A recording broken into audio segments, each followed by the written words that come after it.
Hello दोस्तों, good morning. मैं योगेश आपका स्वागत करता हूं आपके अपने चैनल बंसल स्टडी अड्डा 127 में।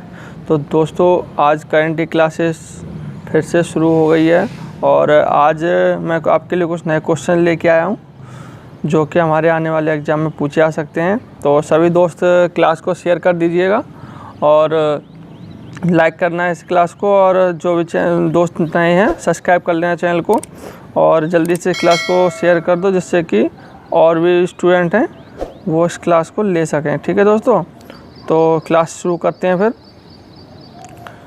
आज का पहला क्वेश्चन देखेंगे। आज का पहला क्वेश्चन क्या है? तो आज का पहला क्वेश्चन है, हाल ही में किस बैंक को राष्ट्रीय कृषि और ग्रामीण विकास बैंक द्वारा 270 करोड़ रुपए की विशेष चल निधि सुविधा की घोषणा की गई है? मतलब चल निधि सुविधा देने की घोषणा की गई है। तो किसके? असम ग्रामीण बैंक को।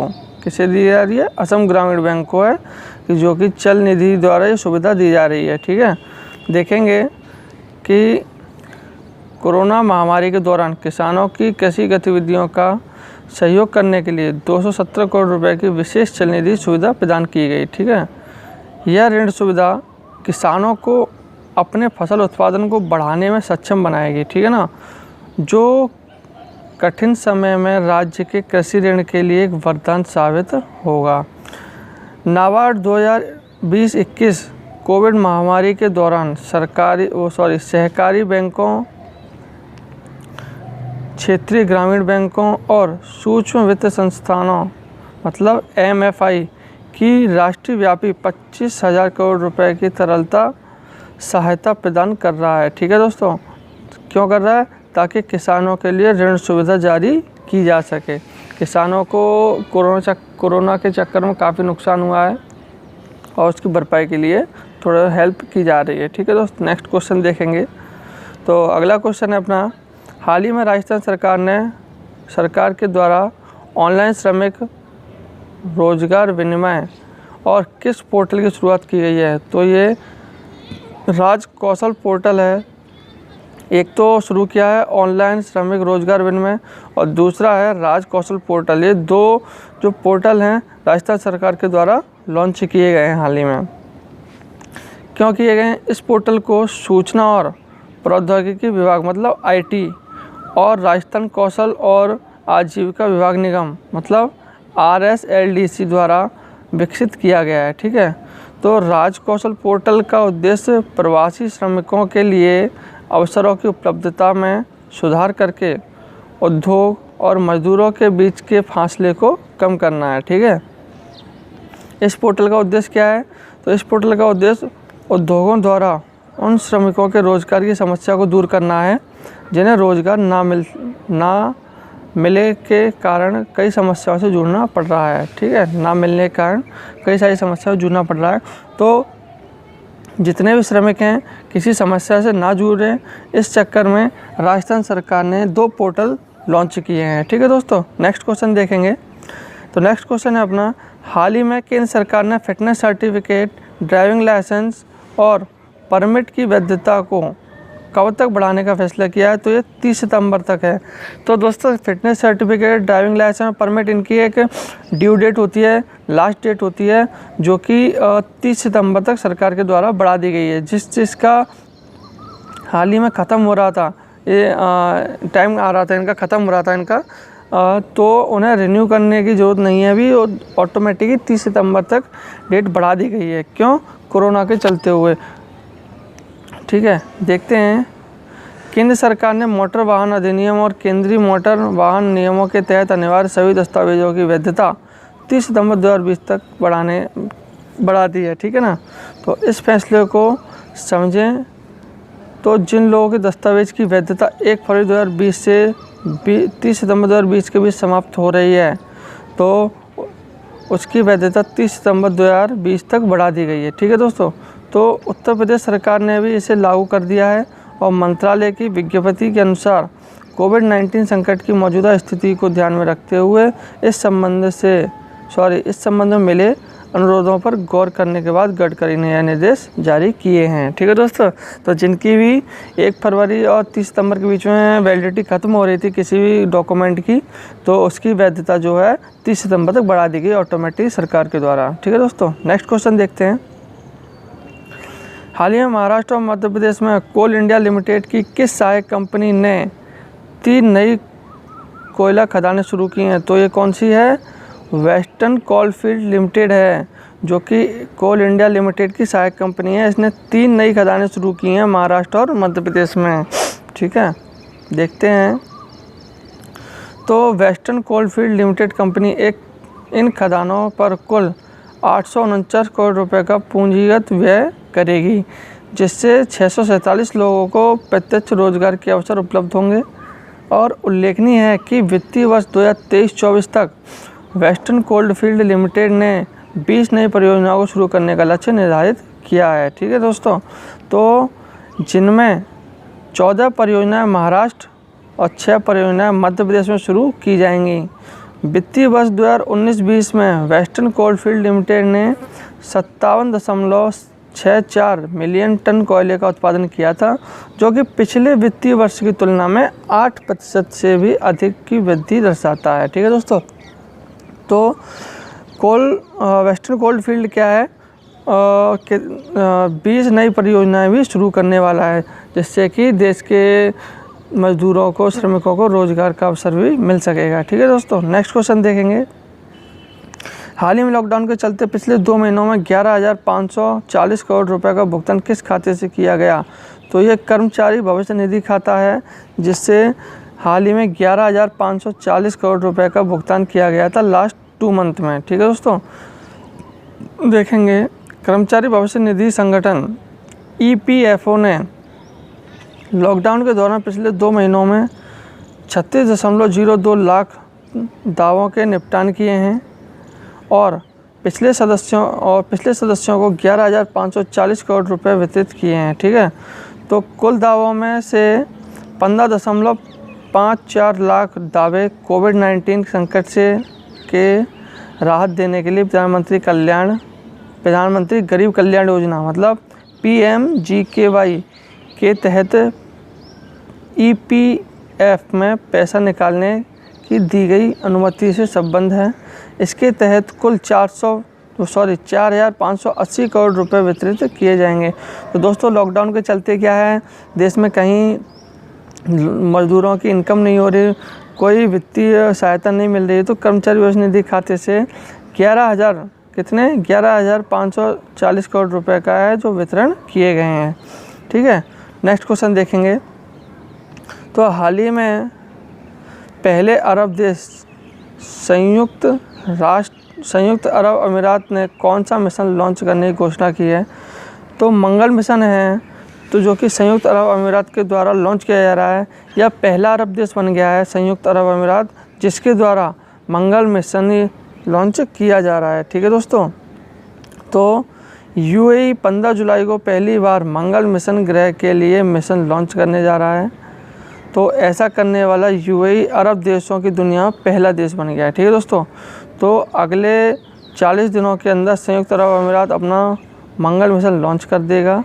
यह मिशन अगले साल फरवरी तक मंगल ग्रह की कक्षा में पहुंचेगा। ठीक है दोस्तों, नेक्स्ट क्वेश्चन देखेंगे। हाल ही में जम्मू कश्मीर और लद्दाख प्रदेश के संयुक्त हाई कोर्ट के जज के रूप में किसे नियुक्त किया गया है? तो ये जावेद इकबाल वानी हैं। कौन है? जावेद इकबाल वानी हैं, जिन्हें हाल ही में जम्मू कश्मीर और लद्दाख के संयुक्त हाई कोर्ट के जज के रूप में हाल ही में नियुक्त किया गया है। देखेंगे इसमें, तो जाने माने अधिवक्ता जावेद इकबाल वानी को मंगलवार को जम्मू कश्मीर उच्च न्यायालय का न्यायाधीश नियुक्त किया गया। ठीक है दोस्तों, करीब 7 साल के अंतराल के बाद कश्मीर के किसी वकील को जम्मू कश्मीर उच्च न्यायालय के न्यायाधीश के रूप में नियुक्त किया गया है। इससे पहले जस्टिस अली मोहम्मद मागरे वर्ष 2013 में उच्च न्यायालय के न्यायाधीश के रूप में नियुक्त किए गए थे, जो कि आखिरी कश्मीरी वकील थे। ठीक है दोस्तों, ठीक है, नेक्स्ट क्वेश्चन देखेंगे। तो हाल ही में पालमपुर स्थित अनुसंधान इकाई IHBT ने हिमाचल प्रदेश के साथ किसकी खेती करने के लिए समझौता किया है? तो हींग और केसर की खेती है जो कि IHBT ने हिमाचल प्रदेश के साथ करने की घोषणा की है और उस पर समझौता किया है। देखते हैं, हिमालवी जैव संसाधन प्रौद्योगिकी संस्थान और हिमाचल प्रदेश सरकार ने किसानों की आय बढ़ाने के उद्देश्य से देश में केसर और हींग की खेती को बढ़ावा देने के लिए साझेदारी की है। ठीक है, यह साझेदारी हिमाचल प्रदेश में कृषि आय बढ़ाने, आजीविका में वृद्धि और ग्रामीण विकास के उद्देश्य को पूरा करने में मददगार हो सकती है। तो इससे काफ़ी रोजगार मिलेगा और श्रमिकों को काम भी मिल जाएगा। ठीक है दोस्तों, नेक्स्ट क्वेश्चन देखेंगे। हाल ही में भारत सरकार ने आयात किए जाने वाले अगरबत्ती के बांस पर कितने प्रतिशत शुल्क बढ़ा दिया है? तो 25% है जो कि सरकार ने इस पर सीमा शुल्क बढ़ा दिया है। पहले कितना था? पहले इस पर था 10% था। कितना? 10% था। अब बढ़ाकर 25% कर दिया है। देखते हैं, तो केंद्रीय अप्रत्यक्ष कर सीमा शुल्क बोर्ड CBIC ने एक ट्वीट में कहा कि अगरबत्ती निर्माताओं द्वारा आयात किए जाने वाले बांस पर आयात शुल्क तत्काल प्रभाव से 10% से बढ़कर 25% कर दिया गया है। ठीक है, तो इसका मकसद क्या है? इसका मकसद आत्मनिर्भर भारत बनाने के लिए घरेलू बांस का उपयोग करने के लिए प्रोत्साहित करना है। अब बांस के सभी तरह के आयातकों को 25% सीमा शुल्क देना होगा। तो दोस्तों, जो अगरबत्ती आती है उसमें जो डंडी लगी होती है बांस की, तो वो जो बांस आता है उस पर सरकार ने 10 से 25% सीमा शुल्क बढ़ा दिया है। पहले कितना था? 10 था, अब कितना? 25% कर दिया है। तो दोस्तों, महंगाई हर जगह बढ़ने वाली है, ध्यान रखना। नेक्स्ट क्वेश्चन देखेंगे। हाल ही में IAF ने गंभीर रोगियों को निकालने के लिए किस हवाई बचाव पोड को विकसित किया है? तो ये है ARPIT अर्पित। तो इस नाम से एक पोड शुरू किया है जिससे कि गंभीर रोगियों को निकालने में मदद मिलेगी। देखते हैं,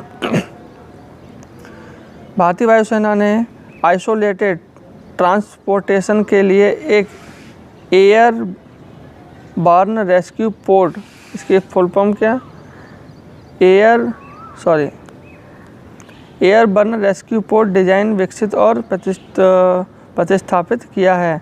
यह कोविड-19 सहित विभिन्न संक्रमित रोगों से लोगों को और रोगियों को अलग अलग बहुत ऊंचाई और दूर दराज के क्षेत्रों से निकालने में मदद करेगा। ठीक है दोस्तों, नेक्स्ट क्वेश्चन देखेंगे। हाल ही में नासा के द्वारा बताया गया कि शनि ग्रह और उसके बीच दूरियां बढ़ती जा रही हैं। किसके बीच दूरियां बढ़ती जा रही हैं? टाइटन। शनि ग्रह और उसके चंद्रमा, ये शनि के चंद्रमा का नाम है। शनि ग्रह और उसके चंद्रमा टाइटन, ये चंद्रमा है। ठीक है, इसका क्या नाम है? इसका टाइटन है। तो इसके बीच क्या है? दूरियां बढ़ती जा रही हैं।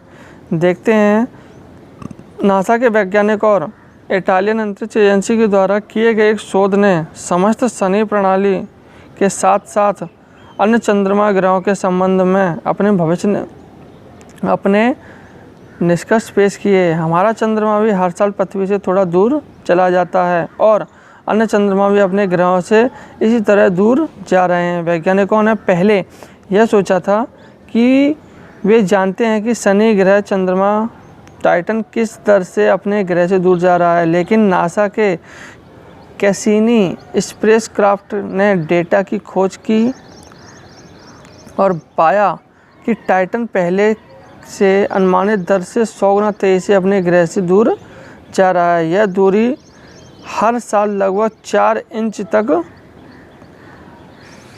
हो सकती है। ठीक है, 4 इंच तक वो जो है शनि का चंद्रमा है टाइटन, जो 4 इंच तक हर साल दूर होता जा रहा है शनि से। ठीक है दोस्तों, नेक्स्ट क्वेश्चन देखेंगे।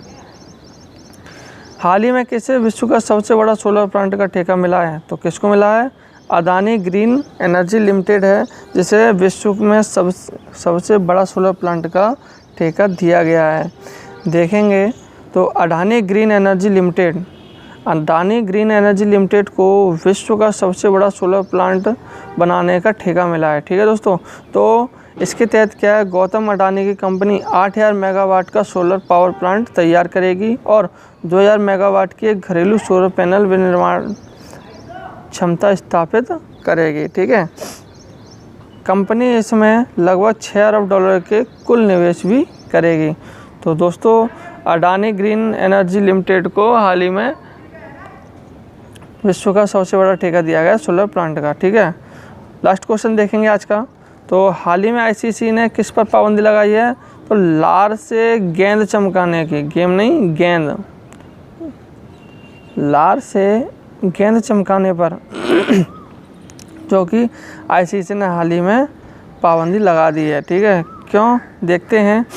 आईसीसी ने क्रिकेट कमेटी द्वारा गेंद को चमकाने हेतु लार के इस्तेमाल पर पाबंदी लगाने की सिफारिश को मानते हुए इसे लागू कर दिया है। ठीक है ना दोस्तों, तो आईसीसी ने खेल के नियमों में बदलाव करते हुए अंतरिम फैसले में इस बात को पक्का किया कि खिलाड़ी द्वारा लार के इस्तेमाल पर पाबंदी लगा दी गई है।